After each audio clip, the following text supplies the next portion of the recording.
Welcome students. आज आपण एका डिझाईनचा अभ्यास करणार आहोत. हाफ सर्कल, अर्धगोल गोलातील ही एक डिझाईन आहे. बघताय तुम्ही, जी खिडकीच्या ह्याच्यासाठी वापरली जाते आणि हमखास एलिमेंटरीच्या परीक्षेला आजपर्यंत ती 7 ते 8 वेळेला आलेली आहे. तर बघताय तुम्ही, मी तुमच्या एका समोर एका कागदावर एक अर्धवर्तुळातील एक डिझाईन काढलेली आहे. ही डिझाईन काढल्यानंतर ही मूळ रंगामध्ये ही रंगवलेली आपल्याला दिसते. बघा तुम्ही, याच्यामध्ये लाल, पिवळा, निळा आणि हिरवा हे 4 रंग घेऊन एक वेगळी टेक्निक याच्यात मी वापरलेली आहे. रंग तर मी दिलेले आहेत, बघताय ना, की याच्यामध्ये ना 3 असमान वर्तुळ आहेत. हे 1, हे 2, 3 असमान वर्तुळ, 2 त्रिकोण आहेत, 1 आणि 2. यांची रचना अशी केलेली आहे, तुम्हाला दिसते.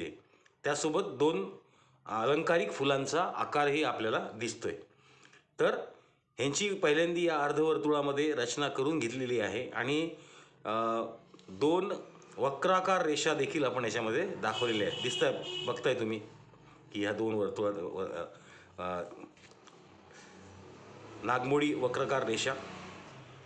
सगळ्यात आधी आपल्याला अर्धवर्तुळ काढून घ्यायचं आहे. हे 22 सेंटीमीटरचं हे अर्धवर्तुळ आहे. सदरील डिझाईन हे बरोबर आपल्या दिलेल्या चित्राच्या पेपरच्या बरोबर मधोमध म्हणजे सेंटरला ते आलं पाहिजे. तर आपण आधी या पेपरचं सेंटर काढून घ्यायचं आहे आणि विड्थ 11 सेंटीमीटर आल्यानंतर या सेंटरपासून 11 सेंटीमीटर घेऊन खाली अंतर घेऊन आपल्याला ही रेष आडवी काढून मग आपल्याला कंपासच्या सहाय्याने हे अर्धवर्तुळ काढून घ्यायचं आहे. त्याच्यानंतर जे आपल्याला घटक दिलेले आहेत, कंटेंट, त्याची रचना आधी आपल्याला पूर्णपणे भौमितिक सहाय्याने, इन्स्ट्रुमेंटिकल सहाय्याने आपल्याला याची रचना करायची आहे. म्हणजे हे 3 वर्तुळ असमान मी आधी काढून घेतले. त्याच्यानंतर 2 त्रिकोण याच्यामध्ये आपल्याला ओव्हरलॅप करून घ्यायचे आहेत. ते या दोन्हीही ह्याच्यामध्ये, कारण की ते दोन्हीही सर्कलमध्ये हे ट्रायंगल हा गेलेला आहे, दिसतोय, बघताय तुम्ही. त्याच्यानंतर हे तिन्ही वर्तुळ एकमेकांमध्ये गुंफलेले आहेत आणि त्याच्यानंतर हे 2 फुलं मी हे आजूबाजूला त्याच्या काढून ह्या 2 वक्राकार रेषा याच्यामध्ये आपण काढलेल्या आहेत. त्याच्यानंतर पूर्णपणे काय म्हणतात त्याला, याच्यात एकदम लाईट कलर वापरलेले आहेत. कुठलाही डार्क रंग याच्यामध्ये वापरलेला नाही आहे. पूर्णपणे डार्क कलर देऊन त्याच्यामध्ये आपण पूर्ण अतिशय लाईट कलर देऊन त्याच्यामध्ये त्याच रंगाच्या डार्क पेनने मी 0 नंबरचा ब्रश वापरला आहे. तुम्ही स्केच पेन वापरू शकता, पण स्केच पेनची विड्थ जास्त असल्यामुळं ते डिझाईन थोडंसं बेडअप व्हायची शक्यता आहे. म्हणून 0 नंबरचा किंवा 2 नंबरचा ब्रशनी ह्याच्यामध्ये असे त्रिकोण काढून आपण एक वेगळ्या डिझाईनला वेगळा आपण एक वेगळेपण देण्याचा प्रयत्न केलेला आहे. एकदा हे चित्र तुम्ही अशी डिझाईन एकदा नक्की काढून बघा.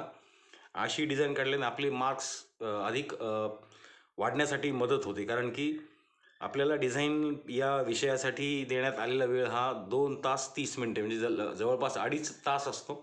तर त्या डिझाईनला पाहून त्या पेपर तपासणाऱ्याला असं वाटलं पाहिजे की हे नक्की हे डिझाईनला काढण्याला 2.5 तास, 2 सव्वा 2 तास तरी नक्की लागले असतील. तर अशा प्रकारचं हे वेगळं डिझाईन काढण्याचा प्रयत्न करा आणि एक वेगळं चित्र तुम्ही काढून बघा. धन्यवाद. थँक्यू.